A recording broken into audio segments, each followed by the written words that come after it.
ही दृश्य पहा. हा आहे बदलापूर शहरातील रस्त्याच्या कडेला उभारलेला महावितरणचा विद्युत संच आणि त्याला पूर्णपणे वेढलेली झाडे झुडपं व वेली. आजपासून शहरात मुसळधार पावसाला सुरुवात झाली आहे.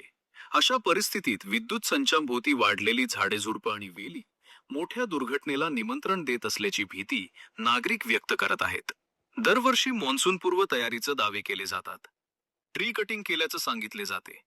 पण बदलापूरमधील ही वास्तव परिस्थिती त्या दाव्यांवरच प्रश्नचिन्ह निर्माण करत आहे.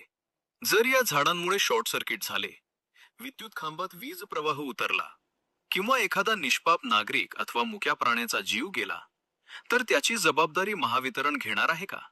प्रश्न एवढाच आहे, दुर्घटना घडण्यापूर्वी महावितरण जागे होणार की एखादा जीव गेल्यानंतर?